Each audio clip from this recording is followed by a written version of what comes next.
Microphone check 1 2. What is this? It's the 5'7" assassin in the podcast business.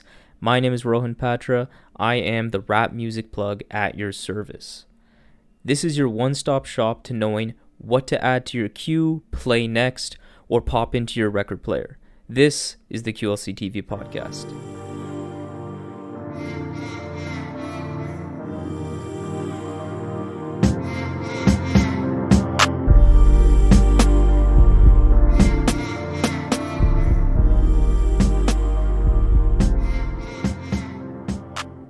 Are you a rap music fan? Are you someone who loves the feeling of discovering new music, but find it hard to navigate through the thousands and thousands of new albums that get released every single day? If any of this applies to you, this show is exactly what you need in your life. My absolute passion is music, so I gladly do the dirty work of virtual crate digging, searching for the next great album so that you don't have to.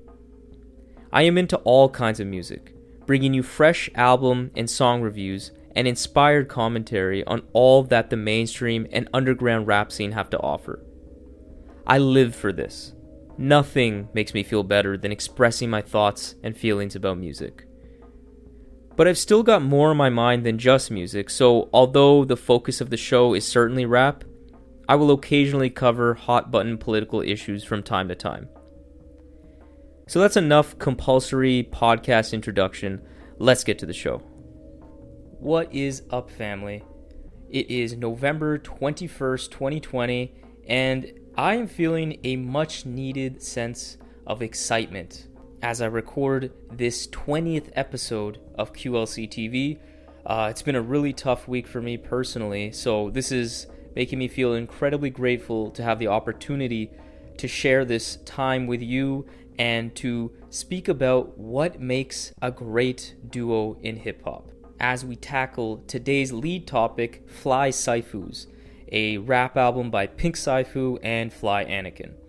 Followed by this, we will then transition to talking about trap music and why it may be so hated as a genre by large swaths of people, and talk about what could make and what does make trap music such an interesting genre, and how Chainz as a rapper fits into all this as we discuss his latest album, So Help Me God. So what makes a duo in rap music great? What makes a duo flourish as better than the sum of its parts? Well, one possibility to consider is the following. Is it being stylistically similar like East Coast legends Mobb Deep were, where Prodigy and Havoc both possessed a blunt and menacing energy? Or is it being stylistically different in a complementary fashion like a Run the Jewels, where LP's complex and oftentimes wordy flows contrasted with Killer Mike's brash and larger-than-life delivery? Or like an Outkast, where Big Boy's trademark off-rhythm flow and more grounded subject matter mixed with Andre 3000's effortlessly buttery smooth flow and sometimes mystical subject matter? The answer to what makes a rap duo great understandably varies, but the key commonality with all of these great rap duos I just mentioned are that they shared a common set of values and principles in what they stood for. While distinctly different people, they existed on the same wavelength mentally. Mobb Deep's Prodigy and Havoc both embodied the cold realities of Queensbridge, New York street life and the harsh lessons that they learned from it. Run the Jewels LP and Killer Mike both possessed a strong discontentment with the prevailing powers that be. An Outkast duo bled the southern United States in everything that they did and said, with a shared appetite to stand out amongst the crowd. And finally, with the duo of Siifu and Anakin that have brought us together today, they too possess a shared worldview on being comfortable in your own skin, being independent, combating racism, and today's current exploitative society. And it is this chemistry that really is at the core of what makes this album so special. it's the symbiotic relationship between these two that really makes FlySiifu's pop. So let's first talk about who these guys are. Pink Siifu exists as the more broadly known member of this duo, where he released a slew of projects in the latter half of this past decade under the production moniker IIYE, I don't know if I'm saying that incorrectly, and the vocalist name of Pink Siifu. Most notably, he achieved a lot of critical acclaim with his jazzy and experimental lo-fi experience in this Ensley album that he released in 2018. Since then, he's been making a name for himself continuously with great production and interesting features that he's had. Most notably, I remember him producing and featuring on the latest Arm & Hammer album, Shrines, which I thought he did a great job on. Anakin, on the other hand, is the lesser-known member of this duo, but by no means less prolific, having developed a strong underground following as one of the founding members of the Mutant Academy collective, boasting some pretty big features with the likes of Freddie Gibbs and Blue, with some strong projects in his catalog over this last decade, particularly the album At the End of the Day from earlier this year that showcases a lot of what makes Anakin so impressive. This pairing has actually been putting together this album for the last 4 years, carefully grooming it and waiting for the right time to release it. And lucky for us, they decided that that time is right now. They knew from the jump that they had something special as a duo. Whereas Pink's work sometimes has been a little too formless and wavy for my liking, I feel like on this album, FlySiifu's, Anakin's sharp and more direct lyrical presence acts as a nice foil to Pink's style, with a much sharper and more direct lyrical presence and steady energy that I feel really grounds this album in a necessary way. And simultaneously, Anakin's style, I think, is made more colorful and shines more in contrast with this abstract and hazy style that Pink puts on display. When Fly comes in after Pink on one of these tracks, it's to great effect, where Pink sort of like hypnotizes you and just gets you in your head in this trance-like state. And then Fly comes in and just punches you in your unsuspecting face with razor-sharp, effortless flows and really great voice that is just super distinct in general. A perfect illustration of these contrasting styles working so well is on the track Slow, where Pink drops many introspective, kind of abstract lines, and then Fly comes in and spits some reflective bars as well, but with such a different style and such a different pacing that it makes both their verses stand out even more because they existed in combination. Fly also drops some great lines where he says, "Don't count on another man to get you poppin'. If you can't get it on your own, then you need different options." This line, on one hand, shows him and Pink's pride in being independent and believing in oneself, going back to that whole existing on the same wavelength point that I made earlier about this duo. But also, this line shows Fly's really unique ability to pen clever turns of phrases that reminds me a lot of Rock Marciano. Rock Marciano, I've mentioned him many times on this show at this point. He's one of my favorite lyricists ever.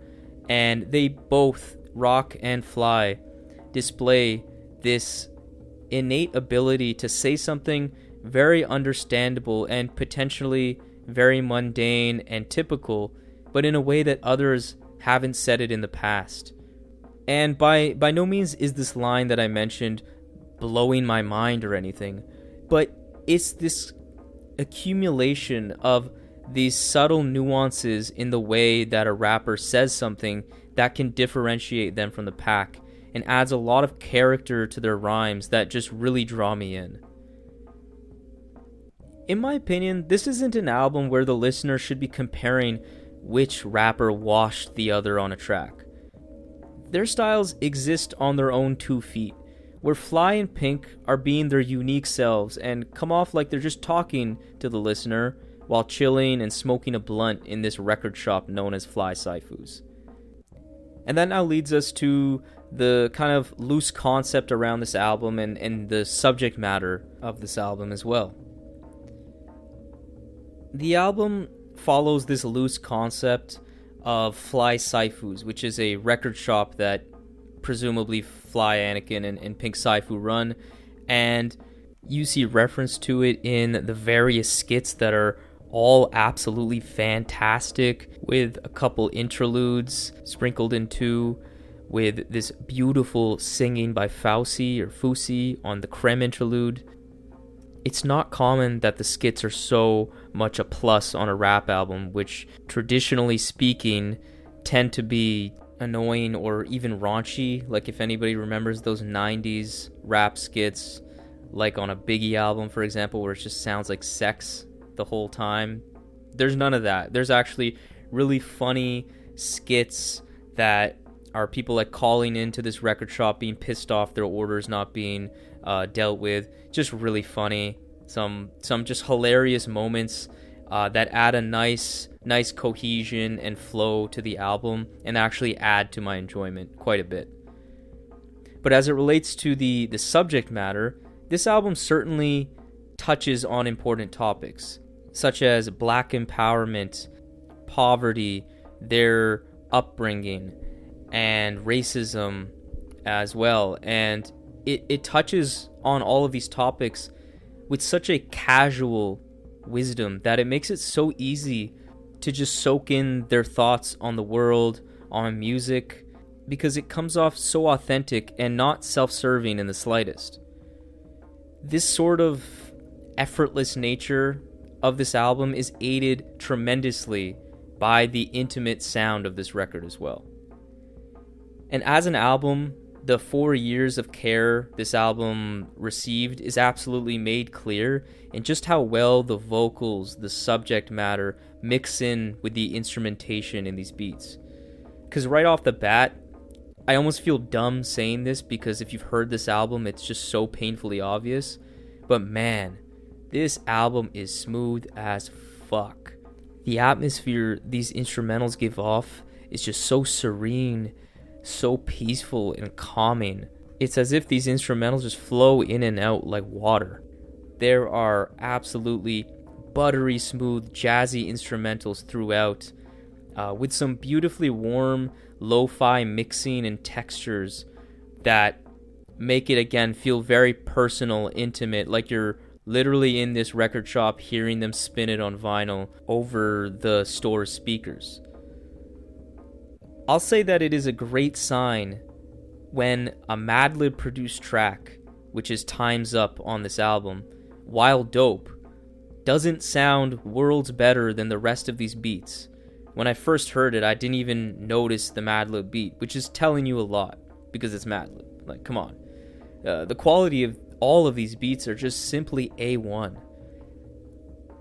And I find the vignette and short track style here makes this 46 minutes incredibly varied and acts as a great and necessary grounding counterweight for the very mellow and wavy affair that we have on this album. At 46 minutes and 22 tracks, a lot of these songs are well under 2 minutes a lot of the times. But that being said, because of how much variety there is and how tight all of these songs are created, this is like engaging mood music, which sounds like a bit of a contradiction, but it's accurate here. This album often forgoes hooks and instead chooses to get in and out with extreme precision. Even on tracks like Rick James that are about a minute and a half long only, they successfully trimmed all the fat here, making this song and all the rest of the songs here feel just as substantive as a 3-minute song. Because all of these songs are jam-packed with bars and musical ear candy throughout. FlySiifu's is so remarkably smooth that there's honestly very few highs because The album has no holes, dips, or valleys to begin with. That being said, probably my favorite moments on this album are found on Mind Right, with that gorgeous sample that many of us who listen to rap have heard in other songs, but I think it's flipped super tastefully here. And man, they just kill that song.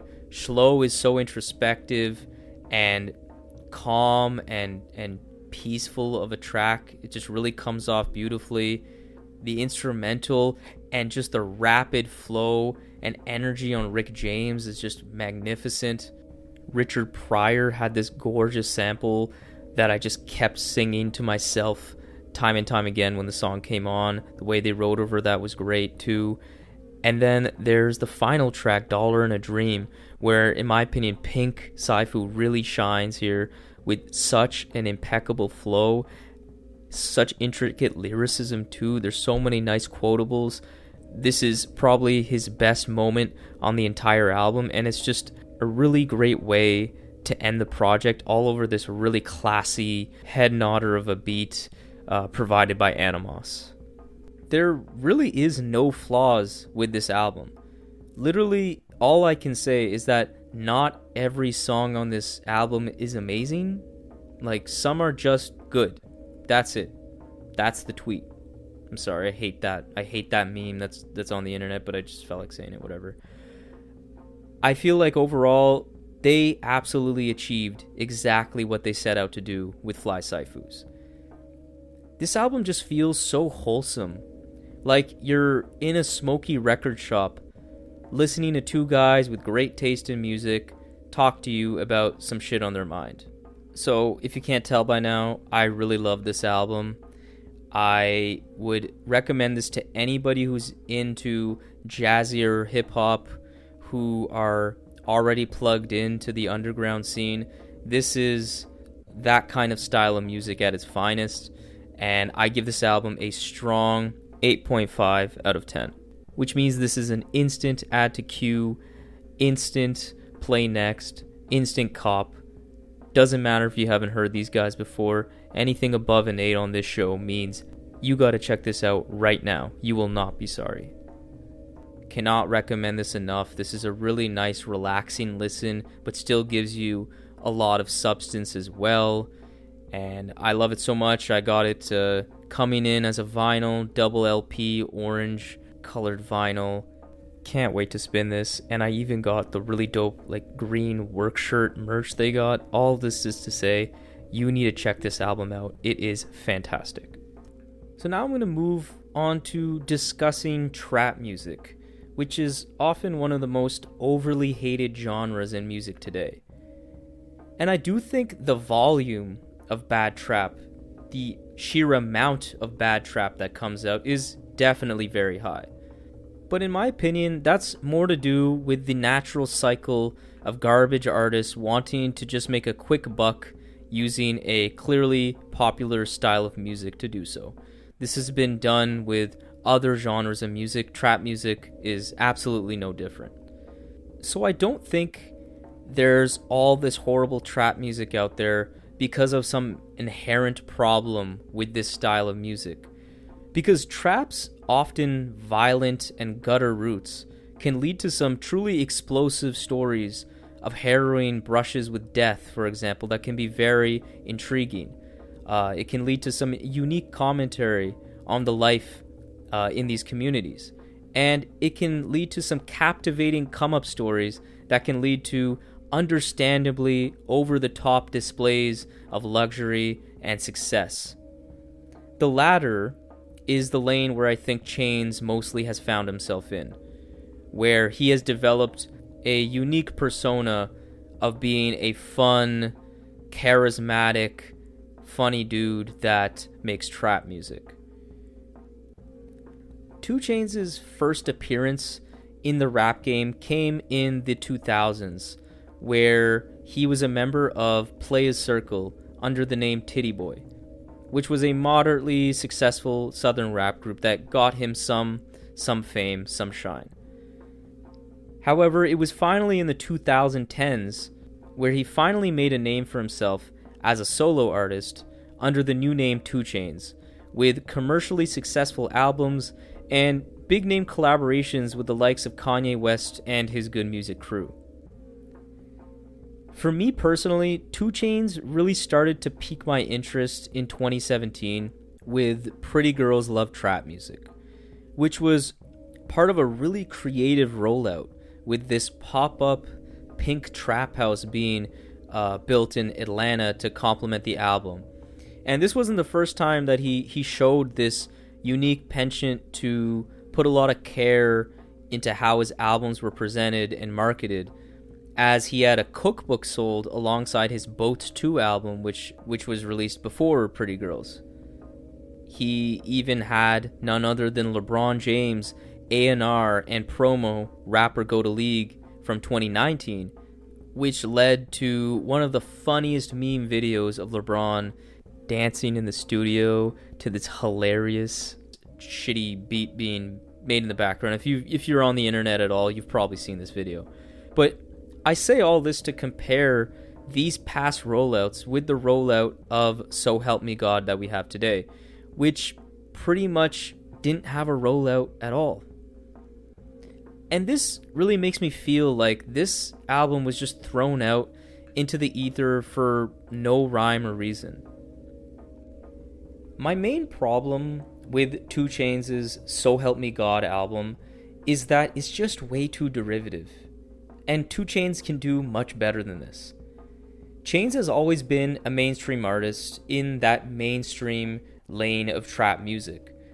But on Pretty Girls Love Trap Music, which is personally, in my opinion, by far his best album, which came out in 2017, it brought some humor, it brought this over-the-top nature to this trap sound and to the luxury and drug dealing and street life that he's talking about, which made it interesting with some very strong songwriting too and some incredible production.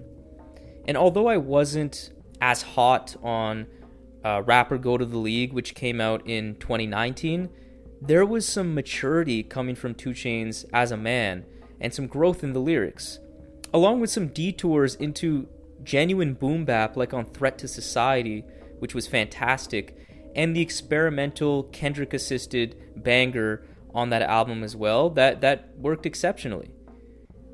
But on So Help Me God, this is just pretty much standard stuff, where Chainz isn't all that funny or clever with his punchlines or really differentiating himself at all from his contemporaries. The production as well is also a pretty significant step down from Rapper Go to League and a monumental step down from the heavily Mike Dean and Buddha blessed production on Pretty Girls, who are both noticeably absent from this album except for one track that Mike produces. And although there are some bright spots in the beats with the funky kind of old school groove of Can't Go For That and the nice horns on Moneymaker, this album just doesn't seem to serve much of a purpose. It just sounds thrown together recently, which is evidenced by the fly landing on Mike Pence line from the recent vice presidential debate that took place only just a month ago in October on the track Feel Away. And speaking of that track Feel Away, it features Ty Dolla $ign and Kanye West. And okay, how are people wanting rap features from Kanye in 2020? I just need someone to answer this question for me. On Feel Away, Kanye did his typical shtick, rapping about his latest vapid free-thinking catchphrase, which includes some business successes and struggles being lazily equated to like slavery or some shit, some and unnecessary vocal inflections that ruin the momentum of his verse, all wrapped up with a completely garbage flow.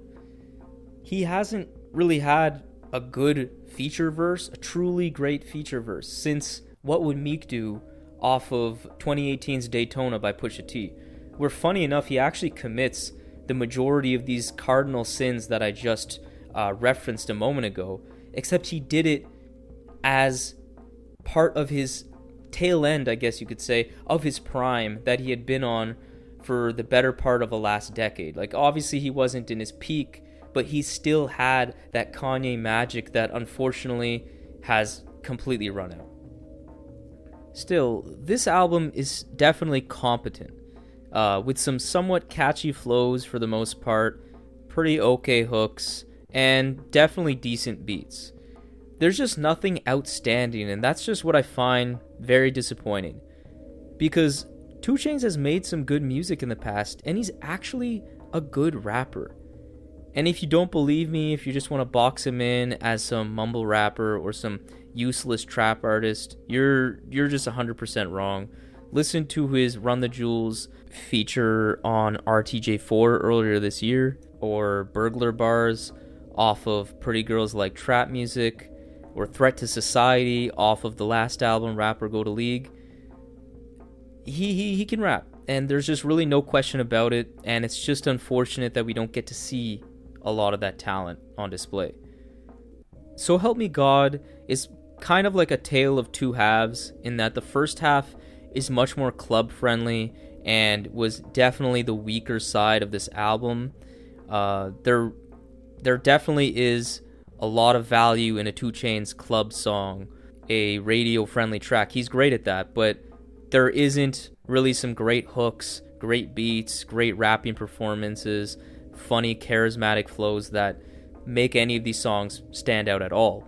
But there is some glimmers of hope towards the last half of this album where things get a little more introspective, like on songs like Southside Hove and Vampire, where he's talking a little bit more about some of his lessons that he's learned throughout life that come off relatively well, or when the beat becomes a bit more interesting and dynamic with this pretty cool beat switch on the track Tony, which I thought went over pretty well. It was clear at the end of this album, Chainz put much more of an effort to kind of pack some substance into this album before it finished, especially on the track Waiting for You to Die, but it was just a little too late for that. And his reflections and his introspection lacked the depth to really make an impact to me.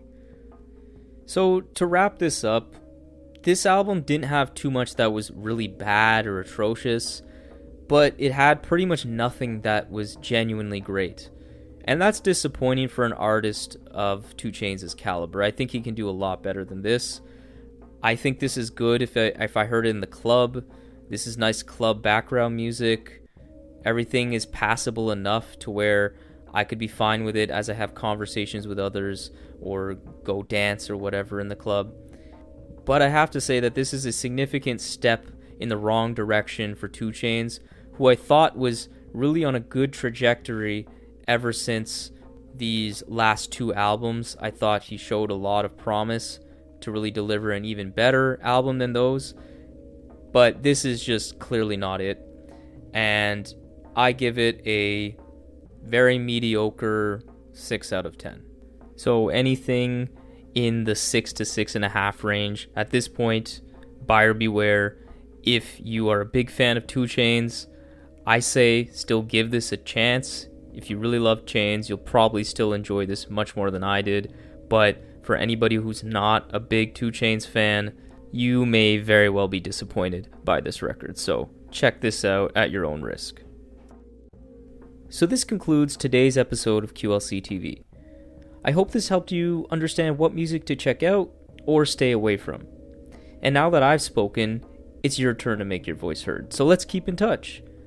Follow me on Instagram and Twitter at Rohview, ROHVIEW, to connect with me on a personal level, where you'll be able to interact with my thoughts and perspectives on music, surely, but also on politics and sports as well.